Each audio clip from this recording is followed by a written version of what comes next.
ustedes. En nombre de la Agencia Española de Cooperación Internacional para el Desarrollo, reciban la más cordial bienvenida a este espacio de debate. En el marco del Plan de Transferencia, Intercambio y Gestión de Conocimiento para el Desarrollo de la Cooperación Española en América Latina y el Caribe, el Plan Interconecta, que tiene como uno de sus objetivos generales contribuir a la generación de espacios de debate y fortalecimiento de capacidades en instituciones y actores sociales involucrados en el desarrollo humano de la región, promoviendo la implementación y mejora de políticas públicas encaminadas a conseguir una mayor cohesión social. Se ha puesto en marcha este ciclo de foros virtuales denominado Retos para la protección de datos ante los avances tecnológicos, que se está desarrollando en nuestra plataforma Interconecta durante los días 26, 27 y 28 de junio. Esta actividad es organizada conjuntamente por la Agencia Española de Protección de Datos y el Centro de Formación de la Cooperación Española en Santa Cruz de la Sierra de la Agencia Española de Cooperación Internacional para el Desarrollo. En esta tercera sesión se abordará el foro sobre menores y los derechos en el ámbito digital.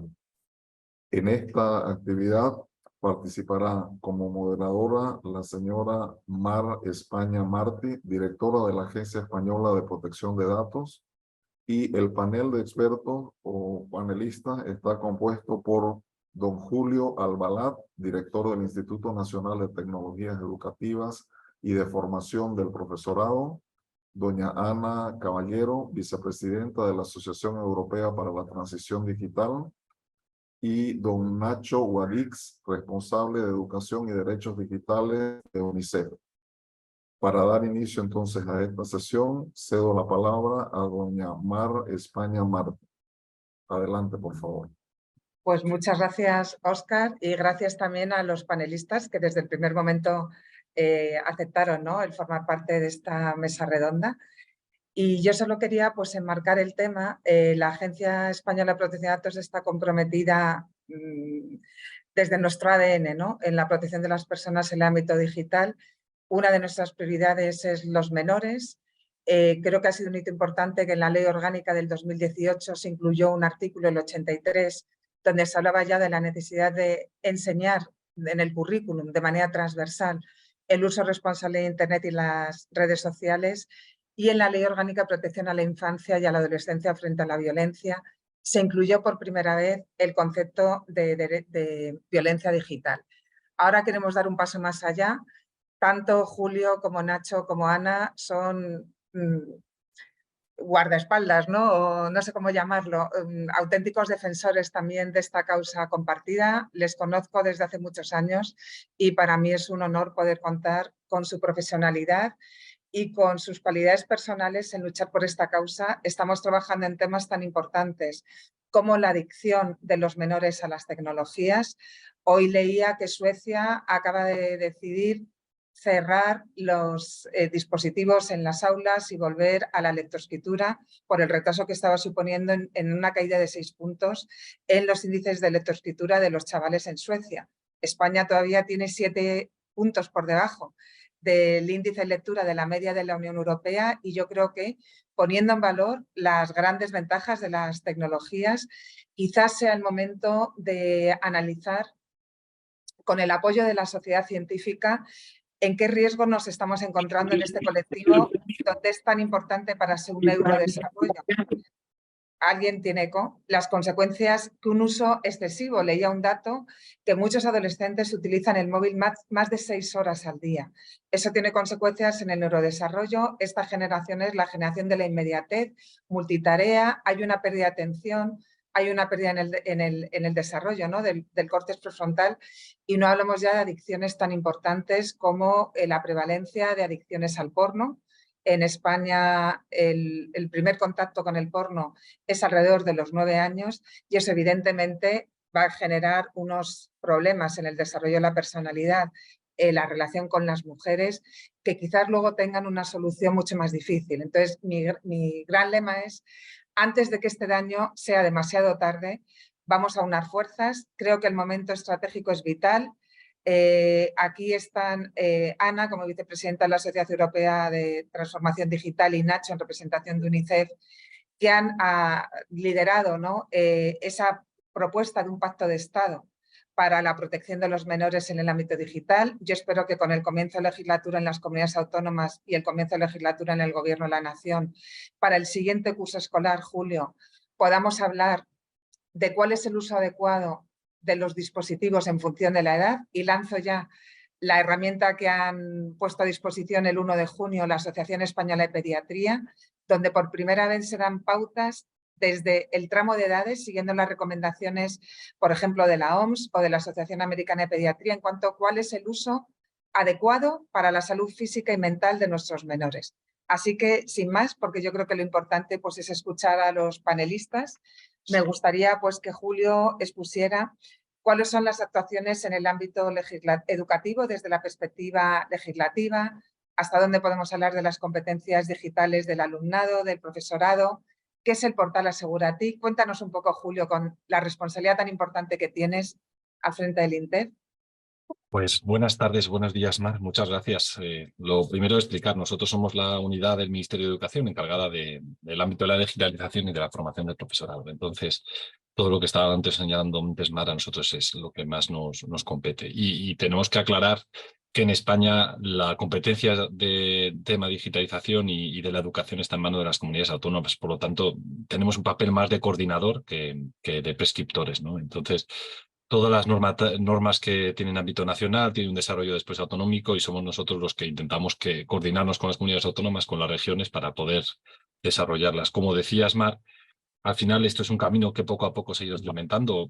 Empezamos ya con la Ley Orgánica de Protección de Datos y de Garantías de los Derechos Digitales, donde ya se incluye, como decías, ese derecho a la educación digital.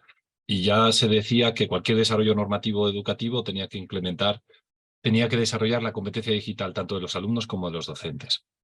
Solo un par de años después salió la Ley Orgánica de Prevención Integral de la Violencia en el ámbito infantil y en la adolescencia, y ahí también se habla de la importancia del uso de esos medios digitales y recalcando el papel que tiene que ser un uso seguro, tiene que ser un uso respetuoso con la dignidad humana, con los derechos humanos, con el ámbito constitucional. Y además crea un nuevo perfil dentro de los centros educativos españoles que es esencial para todo lo que señalabas del ámbito del ciberacoso, sobre todo cuando hablamos de centros educativos, que es el coordinador de bienestar y de protección. Y todo esto desemboca ya en el año 21, cuando publicamos la nueva ley de educación, que llamamos la LOMLOE, que modifica la Ley Orgánica de Educación anterior. En esa ley ya se especifica que las administraciones educativas y el Ministerio de Educación, y por eso digo administraciones educativas, porque son las comunidades autónomas, son las encargadas de que el uso de las tecnologías de la información y de la comunicación sea seguro, sea responsable y sea crítico. Ya no solo carga la responsabilidad en los centros educativos, todo uso de dispositivos queda en manos de los centros educativos y de las administraciones educativas, como decías, Mar. La normativa referida sobre el uso, por ejemplo, de móviles en la mayor parte de las comunidades autónomas recae en los centros educativos. Ellos tienen la capacidad para decidir en su ámbito de gestión si se deben usar o si no se deben usar, si el uso es solamente pedagógico, si se pueden utilizar fuera del ámbito pedagógico. Y hay un par de comunidades autónomas que sí que lo han regulado por su cuenta, que son Madrid y Galicia. Madrid en el año 18, Galicia en el año 15, que prohibieron un uso de dispositivos digitales, de móviles, si no eran pedagógicos, ¿no? Si no era el docente o era el centro educativo el que decía que se podrían usar en el aula. Pero eso ya hablamos de la responsabilidad de la administración. Dimos un paso más y en ese desarrollo normativo de la LOMLOE conllevó un desarrollo de nuevos currículos. Y los nuevos currículos se basan en competencias básicas. Esas competencias básicas, el Consejo de Europa en el 2008 definió 8 competencias básicas para la ciudadanía. Y en la nuestra, la que nosotros nos compete es la competencia digital. La idea es que cualquier estudiante del sistema educativo español, una vez finalizada la enseñanza básica, tenga una competencia digital suficiente para hacer un uso seguro, saludable, sostenible, crítico y responsable de las tecnologías digitales. Y ahí conlleva todo lo que señalabas. ¿Cómo lo hacemos? Pues desde el infantil. No significa dar dispositivos a niños en infantil, hablamos de actividades desconectadas, pero tienen que conocer, acompañados por los docentes en infantil, a una mayor autonomía en primaria y conforme van avanzando las etapas educativas, con mayor independencia, que al finalizar sus estudios educativos sean capaces de, si tienen un móvil, si tienen un ordenador, si tienen un acceso a Internet, conocer esos riesgos que nosotros tenemos que enseñarles a manejar, ¿no? Y como señalabas, no podemos pensar que las administraciones son las únicas, que los alumnos van por su cuenta sin contar con los docentes. Y ahí nosotros, desde el INTEF, en coordinación con las comunidades autónomas, dimos un paso, y un paso interesante, porque la verdad es que sí que es excepcional, al menos en nuestro entorno, en Europa. Nosotros lo que proponemos es un marco de referencia a la competencia digital docente que sirve para nivelar los diferentes competencias digitales que tienen los docentes, y en esas competencias lo que reflejamos no es el uso ciudadano, es decir, cómo se maneja un móvil, sino es cómo se utiliza una tecnología digital como docente, ¿no? En tu labor docente. Si enciendes o apagas un ordenador, eso ya es un ciudadano. Aquí lo que me interesa es si sabes que era un recurso educativo y cómo consigues que tus alumnos adquieren esa competencia digital. Y fundamental conocer los riesgos, fundamental conocer el tema de protección de datos, fundamental conocer lo que es la identidad digital. Y vamos fomentando que los docentes se formen en estas competencias digitales, e incluso hemos dado un paso de acreditar esa competencia digital. Si sigo, como señalabas, y finalizo la intervención, has nombrado el portal Aseguratic. En el 2019 nos lanzamos la agencia que Mar encabeza y el INTEF, que en ese momento estaba yo, pero lo dirigía Carlos Medina, a lanzar una iniciativa llamada Aseguratic, con la posibilidad de ofrecer a la sociedad en su conjunto los recursos necesarios para que el uso de Internet, el uso de estas tecnologías digitales fuese lo más seguro posible. Pero no solo a los docentes, que sí, que es fundamental, ¿no? Nosotros queremos llegar más allá, tenemos que llegar a las familias, tenemos que llegar a la sociedad en su conjunto, y ahí llamamos a la puerta de todo aquel que estaba interesado, tenía algo que ver con este ámbito. Entraron otros ministerios como el Defensa, como el de Interior, fundaciones como ANAR o Telefónica, Pantallas Amigas, FAD, sobre la ayuda a la edición, INCIBE, el Instituto Nacional de Ciberseguridad, y empresas relacionadas con esto, como puede ser Vodafone, puede ser Orange, Facebook o Google. Y tenemos una página en la que, dividido no por la etapa educativa, también por la etapa educativa, pero también por el objetivo, por a quién va dirigido, que es, pues eso, docentes, familias, incluso alumnos. Son recursos de todo tipo sobre ciberseguridad, sobre un uso correcto de las redes, conocimiento de ese, pues lo que señalamos, ¿no? Ese uso seguro, crítico y saludable de las tecnologías digitales. Lleva ya 4 años y es una iniciativa que sabemos que es muy, muy interesante, y ahora, como comentabas, Mar, pues aprovechando este movimiento que se está dando, vamos a darle una vuelta, vamos a volver a animar a los participantes a que revisen esos recursos que nos dan, porque seguramente ya se pueden actualizar, y animar a otros participantes a que se unan a nuestra iniciativa, que estaremos encantados de darle más difusión.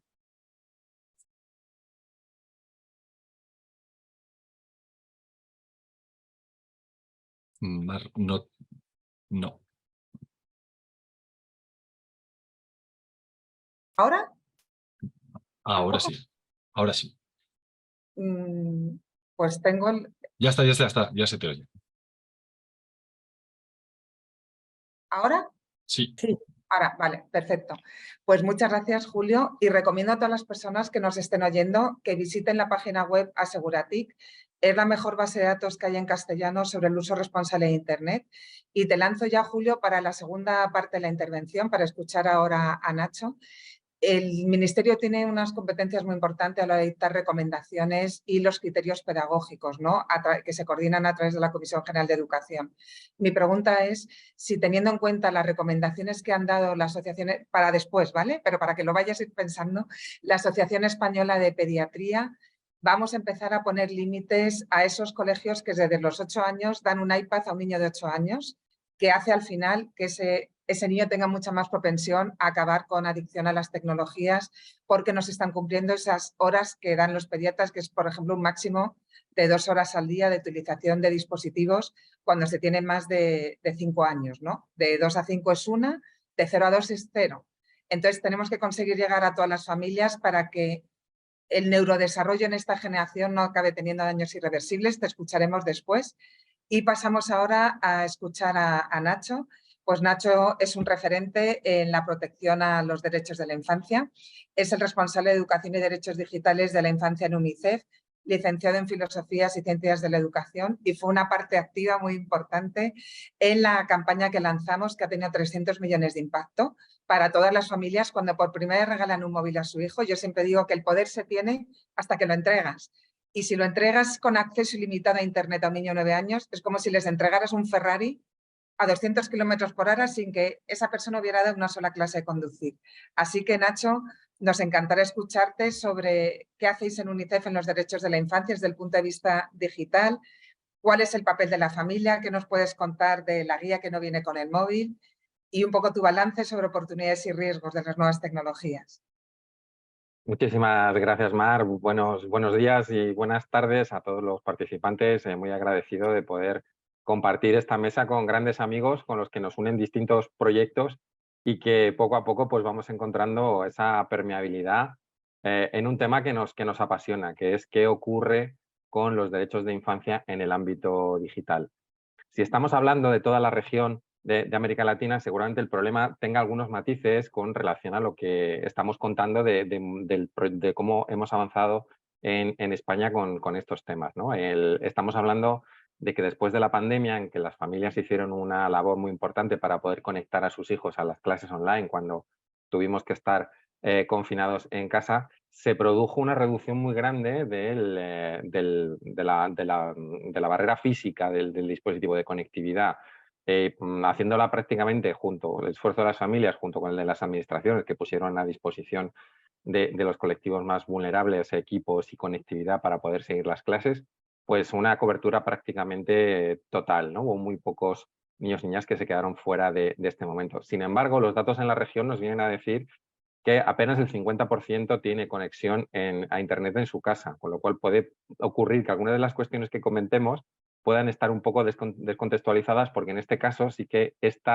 factor de exclusión de la tecnología está suponiendo un retraso en el desarrollo y en pérdida de oportunidades de muchos niños y niñas, ¿no? Con lo cual vamos a balancear un poco ambas cuestiones. ¿Qué ocurre? Sí que independientemente de cuánta gente estemos llegando, sí que identificamos tres barreras, tres gaps a la hora de la conectividad, tres brechas, ¿no? que hablamos. Una sería la de la conectividad principalmente, como digo, es la posibilidad de tener un dispositivo cercano que poder utilizar. Un segundo, que sería la brecha de la calidad, que ese dispositivo y esa red me permita disfrutar de los servicios, sean educativos o sean de ocio, entretenimiento, cultura, que me permitan una experiencia satisfactoria, y una que nosotros identificamos como muy importante, que es la brecha del acompañamiento familiar, cuando las familias tienen la capacidad y las competencias de poder asesorar adecuadamente a sus hijos, y no siempre desde el punto de vista de manejo de los aparatos técnicos, ¿no? De lo que es la destreza en la utilidad de los terminales, sino en qué prácticas pueden ser arriesgadas para ellos, cuáles pueden ponerles en peligro, y sobre todo el tener esa relación de comunicación dentro de la familia para, si tengo algún problema, saber dónde acudir en primer lugar. Si es una cuestión meramente técnica, pues tendrán alguna utilidad, pero si es una de exponerme a cualquiera de los riesgos que estar conectado a las nuevas tecnologías tienen, pues desde luego es fundamental que las familias estén próximas, que se preocupen y que se ocupen de estas cuestiones, que luego pues contaremos un poco cuál ha sido nuestra experiencia en este último año con este tipo de iniciativas. ¿Por qué? Porque tenemos esa misión principal de que decimos que, en este caso, si pensamos en la Convención sobre los Derechos de la Niñez como ese elemento de cooperación que nos permite conseguir que todos y cada uno de los derechos se conviertan en una realidad en todos los lugares del mundo, pues la observación número 25 del Comité de Derechos del Niño en este caso es muy clara. Los derechos de la infancia son los mismos, pero es verdad que en el entorno digital se expresan de una manera diferente, tienen sus variaciones, y lo que es la identidad, por ejemplo, no es lo mismo la identidad física que la identidad online, no es lo mismo cómo me comporto en un entorno digital que cómo me comporto en un entorno físico. Sin embargo, estos dos manejos están muy relacionados, ¿no? Por eso queremos trasladar también la idea de que no estamos hablando de las TIC en el sentido de las tecnologías de la información y la comunicación, sino añadimos una R en medio de las TRIC, añadiendo la R de relación, porque hemos identificado que lo que más hacen los jóvenes es relacionarse entre ellos, es construir un ecosistema de intercambios, de emociones y de conocimiento que les condicionen cómo se comportan en el día a día. Y esas relaciones al final tienen 3 ámbitos muy importantes de desarrollo que en cualquier contexto se da. Uno, cómo afecta a su salud mental. Es algo que estamos identificando, cómo están aumentando los datos de depresión grave y muy grave en nuestros jóvenes, los intentos de suicidio, las autolesiones. En algunos casos, seguramente porque se ha pasado durante la pandemia un periodo especialmente difícil, y más para los adolescentes, que en un momento en el que necesitan comunicarse y estar en relación con sus iguales, han visto mermada esa oportunidad, los estímulos han sido pocos y los mensajes de futuro han sido complicados. Es fácil que hayan tenido dificultades y problemas en el ámbito familiar, en el ámbito laboral de la familia, y todo esto pues genere un escenario de pesimismo que les pueda estar afectando de una manera importante. El segundo espacio sería el de la convivencia y el de la cómo vemos que desgraciadamente por el ámbito digital se están exponiendo a riesgos contra su físico, y vemos los casos de bullying y de ciberbullying que se multiplican y que vuelven a tomar un protagonismo en sus relaciones. Vemos cómo los chavales sufren cuestiones de abusos sexuales y de violencia de todo tipo a través de las redes sociales, en mayoría de las ocasiones por adultos.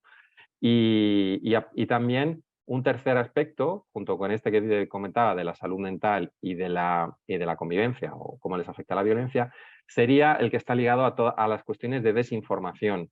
La desinformación provoca un déficit democrático, porque si este derecho a la información no se da en unas condiciones óptimas, van a tener muy difícil poder participar en la sociedad y van a ser una víctima propiciatoria para cuestiones conspiranoicas, de debilitamiento en definitiva de su derecho a la participación, que ya en cualquier sociedad es de las que menos se cumple si hablamos del conjunto de los derechos de infancia. Por eso es importante esta observación del Comité de Derechos del Niño, el que nos obliga a volver a revisar cómo estamos en el cumplimiento de los derechos en todas sus expresiones, e incorporamos el entorno digital desde la perspectiva de convertirlo en un entorno protector. No tanto en un entorno seguro, porque desgraciadamente van a estar expuestos a este tipo de cuestiones. Sin embargo, si el entorno es protector, podemos desarrollar en ellos esas capacidades, en primer lugar, de autoprotección, de saber qué está bien, qué está mal, las capacidades de saber pedir ayuda, de identificar aquellos canales que nos van a permitir, sea a nivel administrativo o a nivel de auxilio, cómo poder ser socorridos en un momento de dificultad. E igualmente en aquellos desarrollos que sea necesario establecer tanto en el ámbito legal como en el ámbito administrativo como en el ámbito industrial para que su experiencia sea lo más saludable posible. Porque si el entorno no ofrece unas condiciones mínimas de protección, la participación que allí se dé va a estar viciada y va a ser siempre incompleta. Con lo cual, siempre que abordemos un desarrollo tecnológico tenemos que hacerlo con esta mirada, en que ese entorno sea protector y que si un elemento de la protección falla, el otro esté al lado. Si la familia no alcanza por las razones que sea, que estemos seguros que nuestras políticas públicas les protegen y les amparan, y que somos capaces de destinar recursos para que así sea. Y a partir de ahí generar esa red, ese conjunto de personas que han de velar porque esta protección se dé en aras de que su participación, como digo, y su desarrollo sea lo más satisfactorio posible. Es cierto que en este campo igual hemos sido poco exigentes, ¿no? En aras de subirnos a un tren del desarrollo que ha venido muy rápido, que nos ha cambiado la vida y en muchos aspectos, y que ha condicionado nuestras relaciones, de alguna manera nos ha facilitado pues, cuestiones como la que estamos hoy conectados de una forma más sencilla que quizá no hace tanto tiempo, y podamos compartir este momento y estas reflexiones, pero tampoco ser inconscientes del reverso en el que nos podemos encontrar. Para nosotros es importante entender eso, porque también es importante entender por qué es tan importante para nuestros jóvenes, por qué necesitan estar conectados. Y si conseguimos ponerlos de nuestro lado en este sentido, tendremos mucho recorrido. Pero quizá podemos continuar un poco más adelante. Yo estoy deseando que en la segunda ronda, Nacho, nos cuentes desde UNICEF cuáles serían esas propuestas de políticas concretas para familias y para centros educativos en el marco de ese pacto de Estado que queremos impulsar con todas las asociaciones de infancia más representativas con el apoyo de la agencia. Muchas gracias. Y paso a presentar a Ana. Ana es jurista, tiene un máster en Derecho de las Telecomunicaciones, Medios Audiovisuales y Nuevas Tecnologías, además del máster de Práctica Jurídica.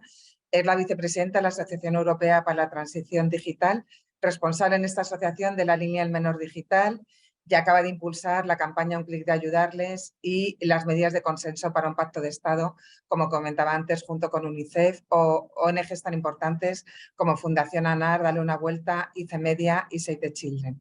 Además, es socia y fundadora de Código Legal y ha sido abogada en despachos de abogados muy importantes.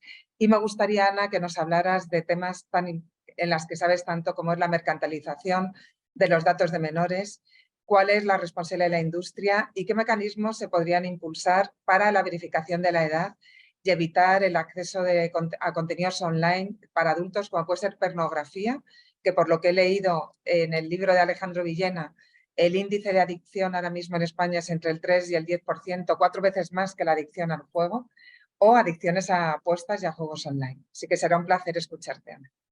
Muchísimas gracias, Mar.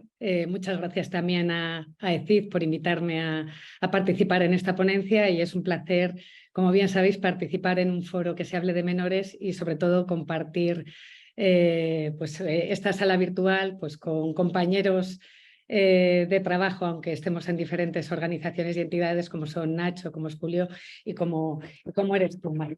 Efectivamente, nosotros dentro de la Asociación Europea para la Transición Digital y dentro de lo que es la línea de menores trabajamos una parte muy importante que es la mercantilización de datos de menores. Tú lo has dicho, Mar, lo ha dicho Nacho, lo ha dicho Julio. La tecnología es indudable que nos ofrece muchísimas oportunidades a la sociedad actual, ¿no?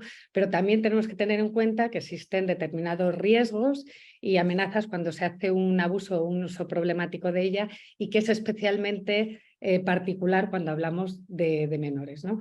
Hay 3 razones desde nuestro punto de vista que hacen esa sensibilidad de los menores y que son, primero, que al ser un menor o un adolescente nos encontramos ante un momento evolutivo de esa persona, ¿no?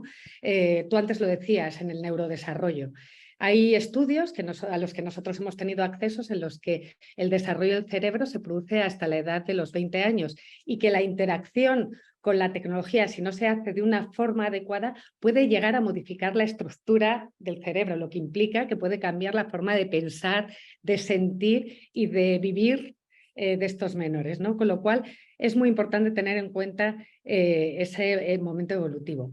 El segundo aspecto a tener en cuenta es que esos productos, los productos y los servicios que nos encontramos en el mundo online están diseñados por y para mayores. Yo todavía no me he encontrado en los años que llevo de asesoramiento mercantil a compañías una tecnología que haya sido diseñada por un psicólogo infantil. Desgraciadamente esto no sucede. Y por supuesto es muy complicado, y Nacho ahí me podrá dar la razón, en hacer partícipe al menor en cuanto a su visión en el uso de esa tecnología, ¿no? Ese ejercicio de ese derecho de participación. Esto lo que implica cuando se diseña para mayores es lo que ha comentado Nacho, pues que tenemos problemas de salud mental que vemos que están creciendo, temas de procesos autolíticos, intentos de suicidio, o depresiones o ansiedad o sentimientos de soledad, que también pasa, o incluso también temas de violencia, ¿no? Como son los temas de agresiones, temas de grooming, ciberacoso. Y el último aspecto a tener en cuenta y que tú comentabas antes es que al final esta tecnología puede ser la puerta de acceso a contenido inapropiado, principalmente de pornografía, con todo lo que ello conlleva, ¿no? Pues primero la banalización de esas relaciones sexuales,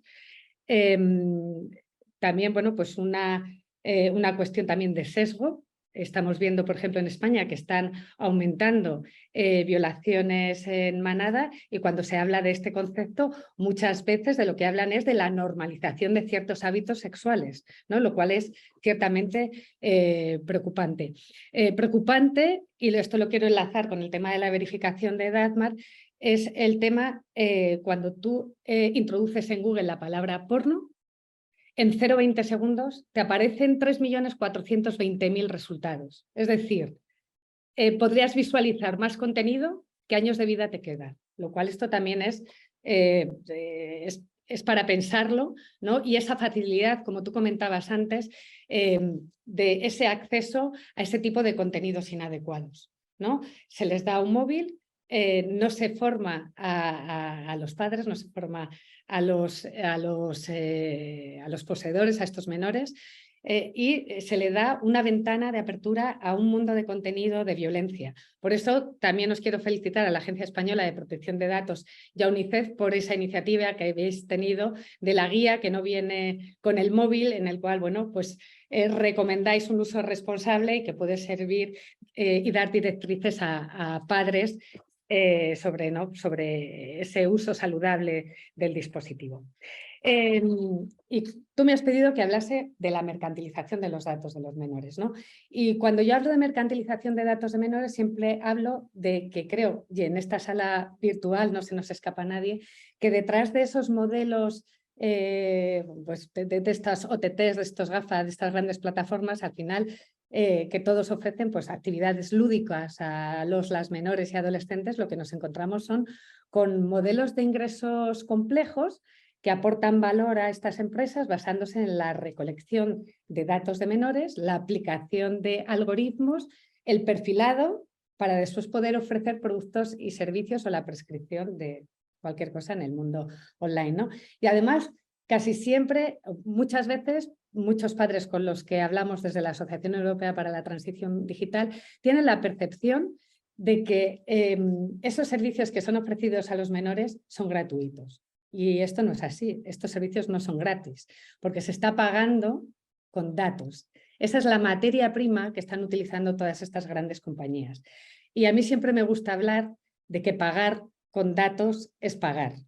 Europa ha perdido una oportunidad muy grande a la hora de legislar la Digital Service Act, que sabéis que regula a los gatekeepers, de hablar del valor del dato, ¿no? De decir, oye, ¿cuál es el valor de mercado del dato, ¿no? Y ahí, bueno, pues poder estructurar lo que es este mercado y defender pues, de una forma más óptima a los menores. Esto, que es lo que esta pérdida de oportunidad que hemos tenido, ¿a quién beneficia? Pues beneficia a muchísimas empresas extracomunitarias, las cuales ven a Europa como una gran base de datos principal de menores, a los cuales, bueno, pues con los que se les permite construir unas relaciones de consumo desde una edad muy temprana. ¿Y cómo hacen esto? Pues lo hacen a través de la captación de la atención. Es decir, cuanto más tiempo los menores pasen delante de las pantallas, más posibilidades tienen estas empresas de hacer un seguimiento, un perfilado y captar más datos. Es decir, más tiempo que un menor pase conectado ante una pantalla, más ingresos reporta a estas compañías. ¿Y cómo lo hacen?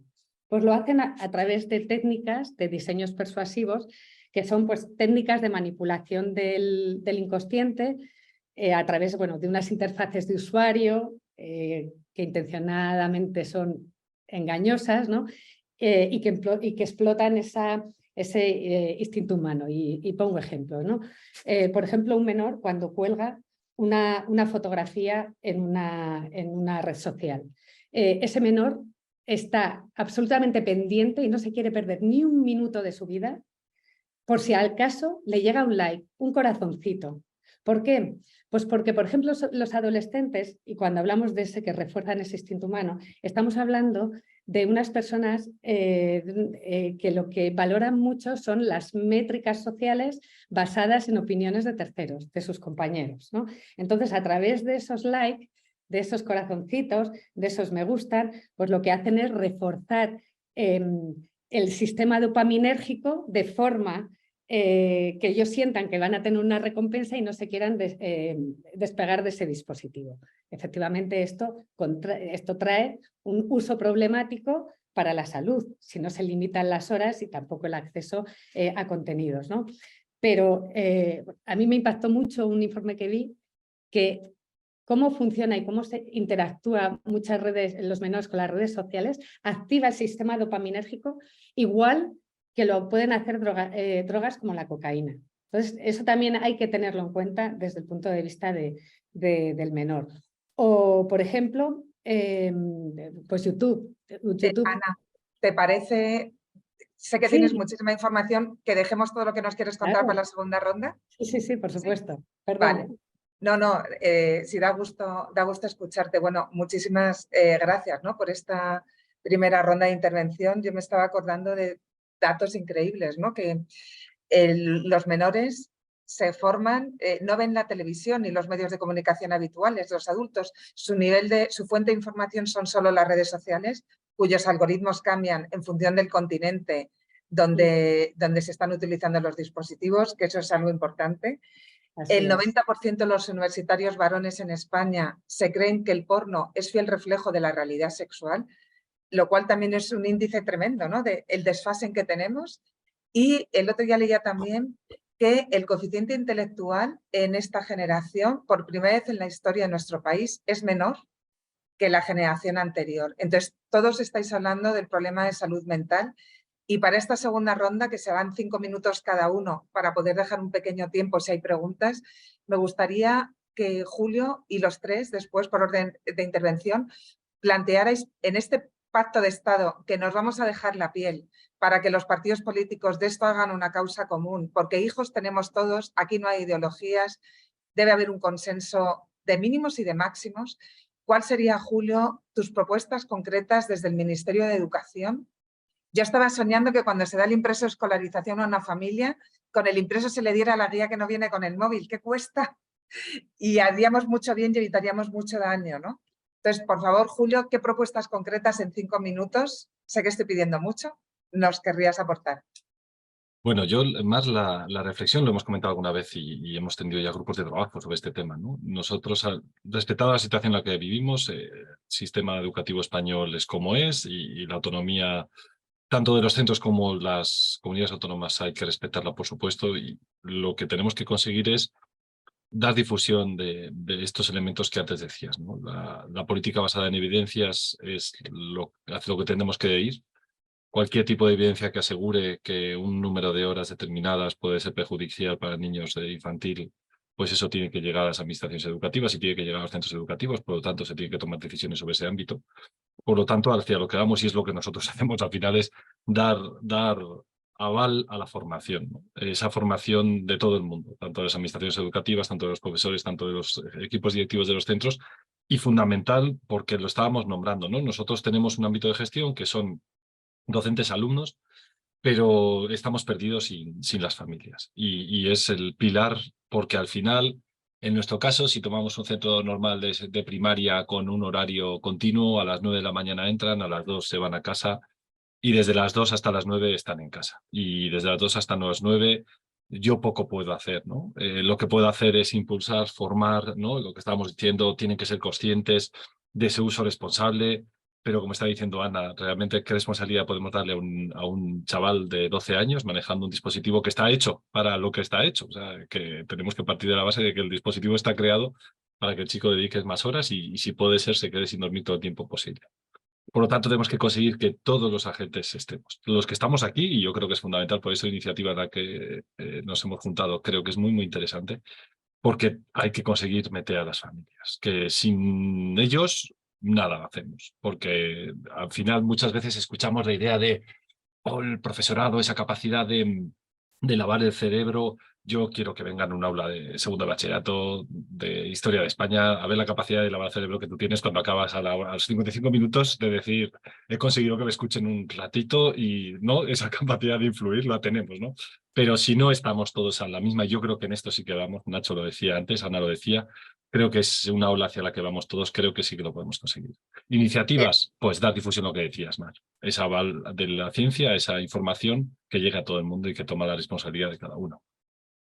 ¿Y qué opinas, Julio, de que un centro docente dé la tablet o obliga a los padres a comprar la tablet y desde los 8 años tenga que hacer los deberes permanentemente en el dispositivo, lo cual fomenta la adicción y se evita la lectoescritura? ¿No vais a poder dar pautas desde el Ministerio de Educación?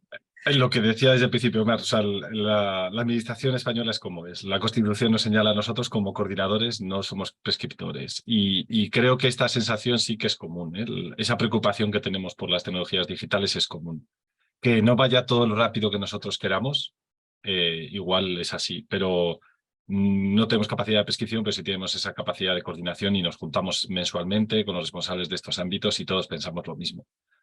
Lo vemos en tema de protección de datos. Cada vez tendemos más, y así lo hacen las comunidades autónomas, en prohibir a los centros educativos el uso de aplicaciones que son educativas, pero infringen la normativa de protección de datos y están totalmente generalizadas. Y comunidades autónomas en las que dicen que no se puede utilizar y el docente que lo usa está incumpliendo las instrucciones que entrega su comunidad autónoma. Yo creo que es el camino hacia donde vamos. Veremos de aquí a un tiempo que sí que cambiará ese tipo de discursos.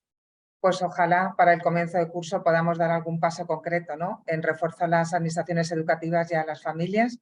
Y Nacho, ¿qué propuestas concretas desde UNICEF aportarías a este pacto de Estado? Bueno, pues como bien decías, el primero es esa sensación que tenemos en la que todos sabemos que está pasando algo, pero no terminamos de decidir porque no nos queremos tampoco desenganchar de ese vagón de la modernidad, ¿no? Y eso es un poco peligroso en ese sentido. Los datos que nosotros tenemos, pues aparte de que estamos dando un dispositivo móvil a nuestros hijos a los 10 años, que eso es importante saber que el nivel de madurez que tienen para poder utilizar todo lo que allí tiene. Y luego que nuestros adolescentes, por los estudios que hemos desarrollado de una forma bastante amplia, manifiestan un uso problemático de Internet y redes sociales en cuestión de un tercio. Más del 30% de nuestros chicos y chicas están conectados todos los días más de 5 horas y lo que es más importante, con una interferencia muy grande en cuestiones básicas para ellos y su desarrollo, como puede ser el dormir, el estudiar, el relacionarse con su familia y con sus iguales. Y ahí es donde se produce el problema. ¿Por qué? No tanto porque estén conectados, sino porque estos chicos tienen un peor bienestar emocional, una peor integración social y una menor satisfacción con su vida. Y esa idea, a partir de ahí, ese es el caldo de esos problemas de salud mental que vienen. Esto es transversal a toda la sociedad. No, en este caso, tanto las personas de un perfil socioeconómico como las de otro, vemos que es algo que atraviesa a todos nuestros chicos. Y quiero pensar que esto nos tiene que unir en esta misión. Y otra cosa importante, este enfoque transversal que estamos diciendo. Nadie tiene la solución por sí solo, porque llegar a las familias es terriblemente complicado por el estrés familiar que tienen, porque van tomando opciones personales según su libertad, desde luego, pero a veces necesitamos demostrar que estamos de acuerdo en cómo nos aproximamos al problema. Hace falta que, como bien decía Julio, el sistema educativo tenga ese espacio para dotar de esas competencias del uso de las tecnologías, de que suponga desarrollo para todas sus capacidades intelectuales y para participar en la sociedad de forma productiva. Hace falta que la legislación se adapte rápidamente en un sector en el que los cambios están a la orden del día, y si normalmente siempre legislamos detrás de la realidad social, en el ámbito digital vamos siempre 3 pasos por detrás. Y hace falta una inversión en todo este tipo de recursos, y también hace falta imaginación, porque a las familias ya no les llegamos tan fácil como les llegábamos antes. Antes les convocábamos en los centros educativos por la tarde y tenías un buen número de ellos atentos y dispuestos a recibir información y a tomarla en consideración. Hoy vemos que eso es absolutamente minoritario, con lo cual tenemos el reto de buscar nuevas fórmulas para alcanzarle. Yo creo que ahí desde la comunicación tenemos mucho que hacer, y en el ejemplo que antes también comentó Mar, esa campaña que lanzamos el año pasado de la guía que no viene con el móvil, era un poco ese grito, ¿no? Es decir, oye, estamos dando un móvil con 10 años y no estamos explicando nada, solo estamos diciendo lo caro que es, los megapíxeles que tiene la cámara y lo ilimitado, ¿no?, de su conexión. Pues es importante tomar algunas cosas en consideración, como identificamos, ¿no? El planificar la llegada. ¿Cuándo va a llegar? ¿Qué va a pasar a partir de ahí? ¿Qué va a ocurrir? Sentar esos hábitos de higiene digital, de buenas prácticas que aseguren que van a hacer un descanso, que no va a interferir en su forma de estudiar o en la forma de comunicarse con sus iguales o con la familia. El tener un canal permanente de conversación con ellos para poder compartir los miedos que podemos tener nosotros como adultos y las situaciones en las que ellos se pueden encontrar, y descubrirlas juntos y abordarlas juntos. También saber que en el caso de España, y sobre todo en el caso de los menores son responsables, los padres son responsables de muchas de las cosas que hacen los menores cuando están en línea. Y si no les entramos por un lado, les tenemos que entrar también por decir, tú vas a tener que pagar los platos rotos si hay un comportamiento inadecuado. Pero al final intentamos trasladar esa visión también positiva, de desarrollo, de oportunidades, de alcanzar bueno, pues unas cotas de interacción social que no hay. Los chicos también son unos tremendos creadores de contenido. Hay una forma de desarrollar su creatividad y de cómo pueden contribuir trasladando su punto de vista, que para nosotros los adultos pues es algo que nos sigue costando y que en el entorno digital se democratiza un poco también ese acceso. Entonces este equilibrio, como yo digo a los adolescentes, es difícil, porque si hay una época que se caracteriza por no ser equilibrados en absoluto es la adolescencia, y es así como debe ser, pero ahí tenemos que estar nosotros primero, como decía Mar, en el momento antes, cuando todavía nos escuchan, cuando todavía somos sus influencers, antes de que entren otros factores a jugar, y luego en ese periodo tan complicado siendo capaces de mantener esa conversación permanente para aprender, porque en este camino estamos todos en esa situación. Tenemos que estar abocados a aprender permanentemente y ese reto no debemos dejarlo pasar. Pues muchísimas gracias, Nacho, y espero que el Pacto de Estado pueda ir concretándose a lo largo de los próximos meses. Y Ana, ¿qué nos querrías? ¿Cuáles son las medidas más importantes que queréis impulsar en este Pacto de Estado?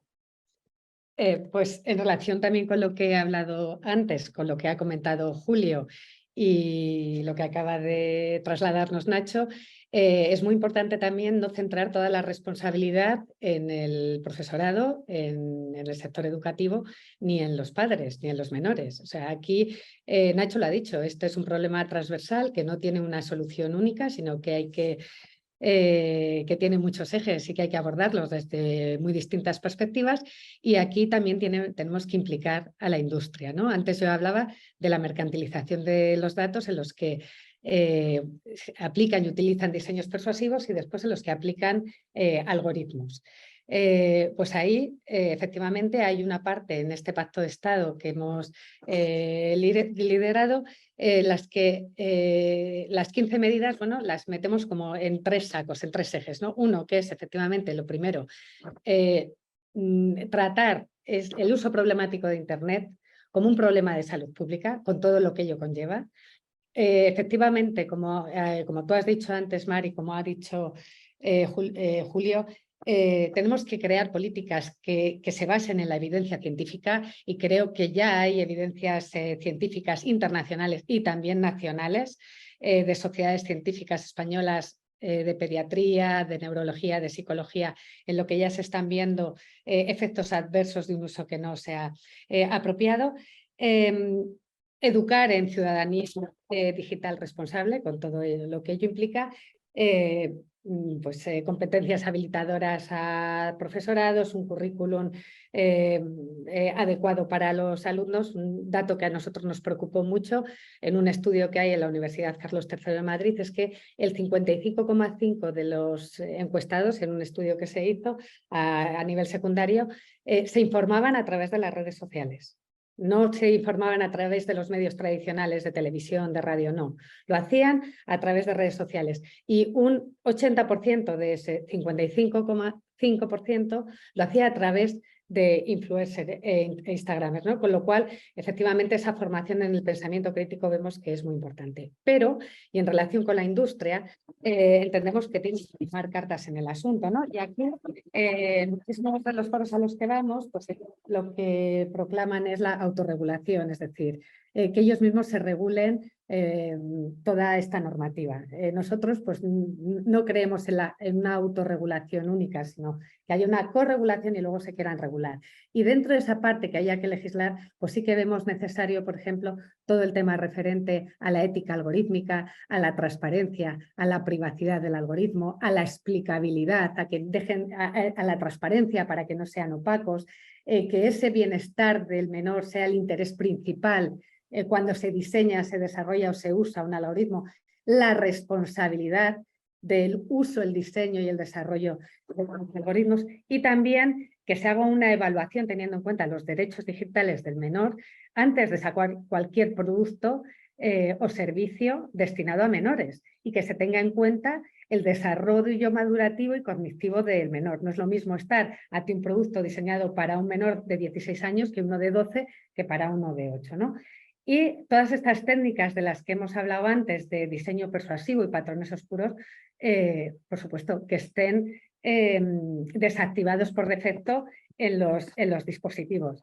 Prevención y mucho tema de advertencias, pues pop-up, o sea, dentro de de estas medidas que hemos llegado a un consenso, pues hay muchas medidas muchísimo más puntuales sobre dispositivos, sobre advertencia.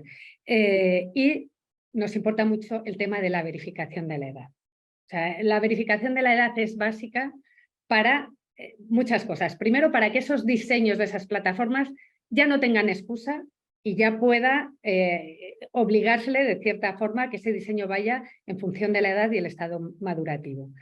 Y para eso lo que decimos es, oye, queremos que haya un etiquetado inteligente por edades en contenidos y productos, ¿no? Porque eso al final lo que va a hacer es facilitar la detección de contenidos potencialmente perjudiciales. ¿Qué más queremos? Pues queremos que se os refuerce las competencias y los recursos. ¿A qué? A entidades como la Agencia Española de Protección de Datos, que tenéis competencias, o como la CNMC, o, oye, ahora acaba de aprobarse también hace unos meses la Digital Service Act, que también habla de la creación de alguna entidad de control. Bueno, pues que se les dote de competencias, pero también de recursos, ¿no? Y, por supuesto, el tema de establecer mecanismos de verificación de edad que respeten la privacidad del menor y también ese anonimato del menor, ¿no? Y que esté basado en atributos de edad, ¿no? Que permita pues esa navegación lo menos intrusiva posible, pero sí verificando la edad. Y para ello, pues un marco legal de rendición de cuentas a aquellas empresas que, teniendo la obligación de verificar la edad, pues no lo hacen. Pues muchas gracias, Ana. Sí quiero compartir, aprovechando este chat, nosotros hemos iniciado y hemos sancionado a las páginas web de pornografía establecidas en España porque ninguna de ellas verificaba la edad. Y ahora estamos coordinando con la autoridad principal una investigación a la página web más visitada del mundo. No voy a decirla para no darle publicidad porque tampoco verifica la edad. Yo creo que eso es algo esencial y comparto con todos vosotros la necesidad de establecer. Tiene que empezar a hablarse que la adicción a las tecnologías es un problema igual de grave que la adicción a las drogas, porque produce también efectos en la salud mental y en la salud física. Entonces, que se vayan estableciendo medidas de prevención, como todas las que habéis dicho, herramientas de detección en los departamentos de orientación de los centros educativos y para las familias, y algo muy importante, que yo conozca, solo hay una comunidad autónoma que tiene servicios de rehabilitación de esas personas que tienen un problema de adicción. Una adicción está escondiendo otros problemas detrás, ¿no? Eso es la tapadera, ¿no? Por así decirlo. Y es muy importante que eso tengamos una acción coordinada entre familias y políticas públicas. Estoy viendo el chat y veo que no hay ninguna pregunta en el chat. Me quiero ajustar también al tiempo, que en principio la mesa redonda era de 1 hora, pero no quiero dejar de pasar la oportunidad si alguien de los que nos está escuchando quiere preguntar. Sí, Óscar. Perdón, Mara, la interrupción. Simplemente quería recordar precisamente lo del tema del chat, recordar, invitar a todos los profesionales que están siguiendo esta sesión, de que pueden ir registrando sus preguntas, sus comentarios en el chat, para que al finalizar esta presentación se puedan ir respondiendo todas las consultas que ingresan. Pues muchas gracias, Óscar. Sí, compartir, porque esto lo tenemos desarrollado en España y estamos trabajando con varios países en América Latina, la iniciativa del canal prioritario, mientras alguien escribe preguntas, que es una herramienta pionera en el mundo impulsada por la agencia que permite la retirada de contenidos violentos. Sobre todo estamos viendo contenidos sexuales. La víctima es una mujer menor de 30 años de la que se difunden vídeos de carácter sexual. A veces grabados con su consentimiento, con su pareja en ese momento, luego difundidos en venganza, o ya no hablamos de conductas delictivas donde además se está grabando el delito, la agresión sexual en directo para subirlo a las redes, ¿no? Y estamos consiguiendo la retirada de los contenidos en cuestión de horas o 72 horas en un 90% de los casos. Y estamos trabajando con autoridades nacionales de protección de datos. Este año cumplimos el 20 aniversario, el 20º aniversario de la red de autoridades para exportar esta buena práctica. No llegamos a todo, seguramente sea solo la punta del iceberg, los casos que vienen a la agencia, pero es importante que eso se sepa y que los padres sepan que un menor tiene responsabilidad, dependiendo de la edad, tiene responsabilidad penal, pero en cualquier caso va a haber una responsabilidad administrativa que la van a pagar los padres de manera solidaria, lo mismo que la responsabilidad civil. Y hablamos también de responsabilidad educativa, en su caso responsabilidad laboral, es decir, en democracia, igual que hay derechos, hay obligaciones, y navegar por Internet tiene las mismas consecuencias que navegar por la vida real, ¿no? Por la vida analógica. Y eso es importante que lo podamos trasladar. Y veo, Óscar, que no hay preguntas. Yo creo que el nivel de intervención de las ponentes ha sido muy alto. Tienen una gran experiencia y compromiso en sus espaldas. Y si no hay preguntas, pues yo por ajustarme al tiempo, ¿no? Porque en principio era 1 hora, pues daría, si te parece, Óscar, daríamos por finalizada la mesa. Sí, muy bien. Igual podríamos dar, si hubieran algunas preguntas o algunas consultas, podríamos dar unos 5 o 10 minutos más para responderle. Solicitar la intervención de alguno de los profesionales que nos están siguiendo para poder entablar algún debate sobre los temas tan interesantes que hoy se han puesto en esta plataforma. ¿Alguna persona que desearía intervenir? Les animamos a que puedan registrar las preguntas para que podamos debatir.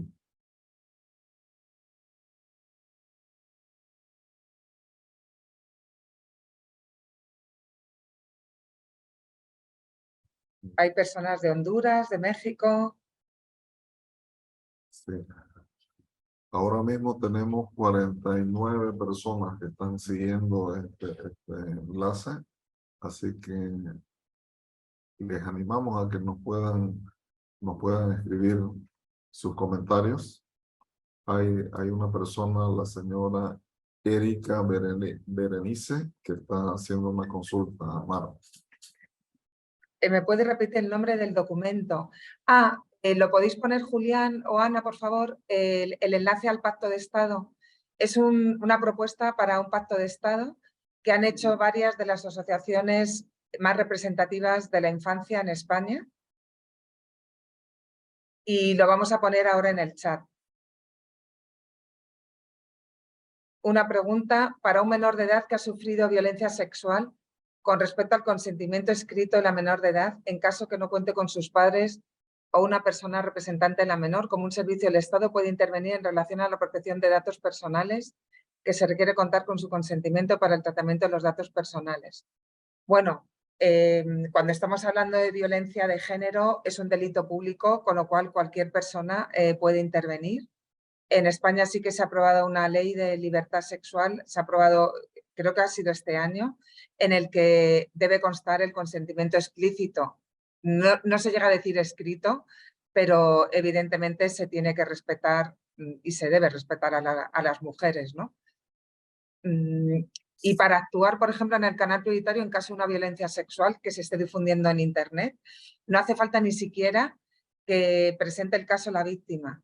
Vale que lo presente un profesor, una amiga, un familiar, una ONG, una administración pública, y estamos hablando de temas tan graves que cualquier agente, tanto público como privado, debería actuar de oficio.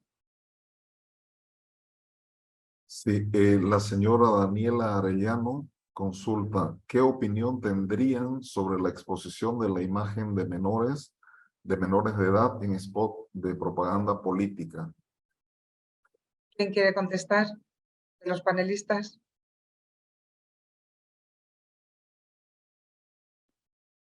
Venga, pues en principio, si queréis, hay varias cuestiones. O sea, primero es si ha habido también consentimiento ahí por parte de si el niño tenía suficiente criterio como para formar parte de esta iniciativa, porque por un lado también está su derecho a la participación cívica, pero desde luego si las familias no lo han utilizado, pues se recomienda que no se expongan, que se limiten simplemente a no figurar en este tipo de mensajes, que no utilicen a la infancia como un vehículo para facilitar. Todos sabemos que allá donde en cualquier producto ponemos un niño al lado y se convierte mucho más atractivo. Esto por cuestiones de marketing está muy, muy identificado. Con lo cual, si no supone, si esa información no supone algo de valor para el menor que está participando en esta imagen, que es beneficioso para él de alguna determinada manera, pues desde luego la recomendación es que no participara. Muy claro, Nacho.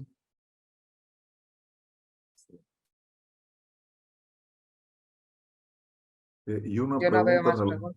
sí, una pregunta relacionada con la anterior consulta que hicieron.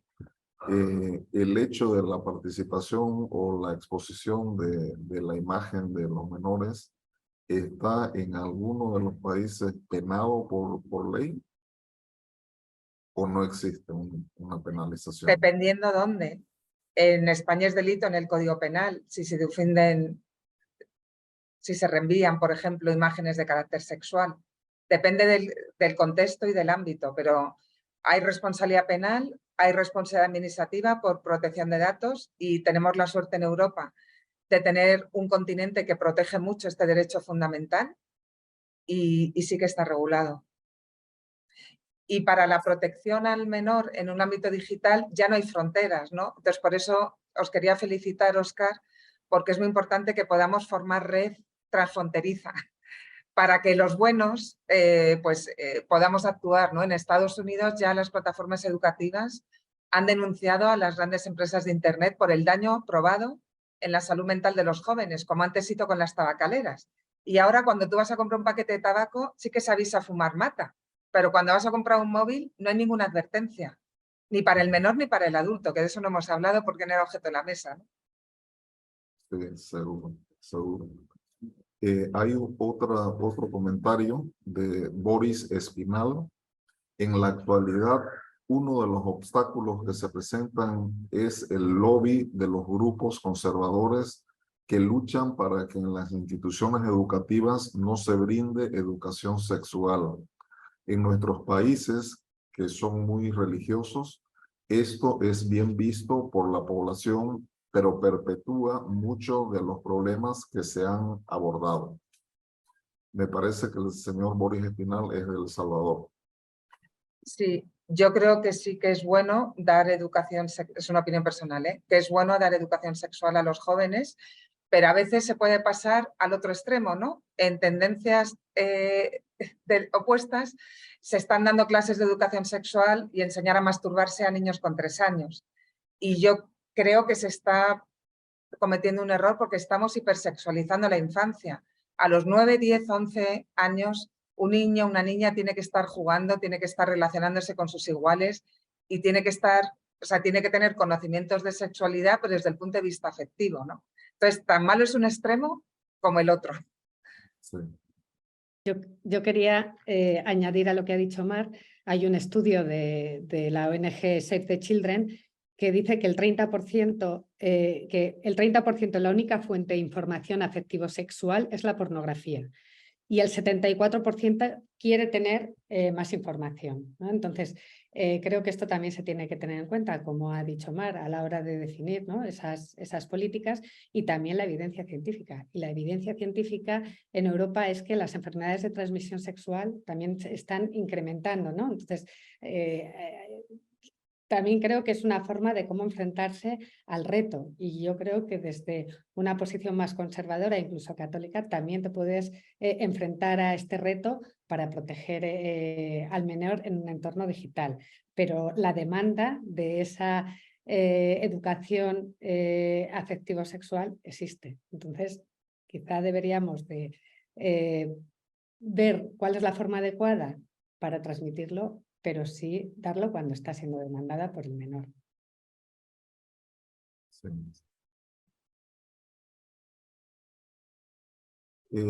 Hay otras preguntas también en el chat. ¿Cómo prevenir la violencia sexual digital si la música, series de televisión, redes y el Estado están callados o se promueven? ¿Quién quiere contestar? Julio, ¿quieres? No. No, o sea, es una reflexión personal que no viene a cuento como la parte del Inter, la parte de violencia sexual que viene tanto en la música como en las series de televisión. va ligado a todo lo que hemos nombrado antes, ¿no? La formación que reciba el alumno, el entorno que tenga en casa, el entorno social que le rodea es lo que tiene que ver que eso no es una realidad, y lo has comentado tú antes, ¿no? Los alumnos que pueden entender que la pornografía es la realidad, no porque estés jugando a videojuegos, no porque veas una película violenta, conlleva que entiendas que la Segunda Guerra Mundial es algo que estás viendo continuamente, el desembarco en Normandía, ¿no? Creo que es una imagen muy gráfica. Ver una película violenta, tenéis que entender que es una película, y es lo que tenemos que hacer entender a nuestros alumnos. Lo mismo ocurre con la música, y lo que entienden que es que no es, porque antes lo ha comentado Ana, ¿no? En ejemplos creo que ha sido Ana, que sí que se puede hacer entender un alumno, pero para eso tenemos que actuar todos. Y yo creo que hay pautas muy básicas, ¿no? Cuanto más retrases la entrega del móvil, más sano va a estar tu hijo. O sea, yo no digo no dar un móvil con 15 años, pero desde luego si en vez de a los 8 lo puedes dar cuando ya entre en el instituto, con límites de horario y con control parental, en esas edades que están tan plásticas y tan permeables y tan influenciables y con un clima de confianza, como explica UNICEF muy bien, pues vas a tener ya una base de consenso importante, ¿no? Y por supuesto que las familias den ejemplo. Yo quería comentar en relación a lo último expuesto un poco la ponderación que ha hecho el Tribunal Constitucional Español en relación a la ponderación de las libertades de expresión, que sería un poco lo que quedaría patente en esas letras de esas canciones, y el bienestar del menor vinculado a lo que es la intimidad, la propia imagen y el honor, ¿no? Y en España las sentencias del Tribunal Constitucional han ponderado, o sea, cuando hay, intentan equilibrar y siempre están a la casuística concreta, pero siempre han ponderado a favor de las libertades públicas de información cuando la persona afectada de esos derechos tan personales eran un adulto. Sin embargo, cuando esos derechos fundamentales al honor, a la intimidad, a la propia imagen, era un menor, se entendía que esa protección y ese bienestar al menor primaba frente a esas libertades informativas. Entonces creo que eso también quizás se debería de tener en cuenta en cuanto, bueno, pues a contenidos que pueden afectar a la libertad informativa, al derecho a información de los menores, ¿no? En relación también pues, con esas letras de canciones y bueno, y esos asuntos que has comentado.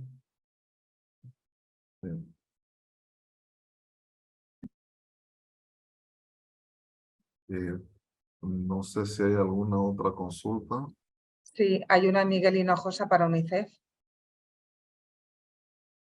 Sí, desde UNICEF, ¿existe alguna iniciativa para ayudar a organizarse a la sociedad civil para promover los derechos de los niños en el ámbito digital?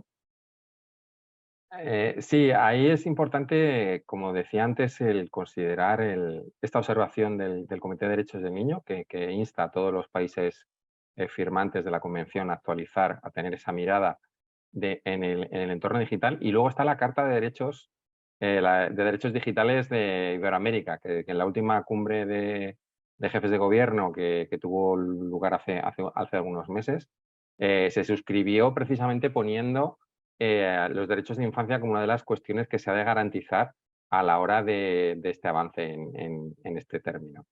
Está muy vinculado con el concepto de humanismo digital, que es una corriente de pensamiento que está bueno, pues, impulsando la idea de que cualquier desarrollo tecnológico tiene que tener a las personas en el centro, y especialmente a las personas vulnerables, y dentro de las personas vulnerables a la infancia, porque son los que menos capacidades van a tener de reclamar sus propios derechos.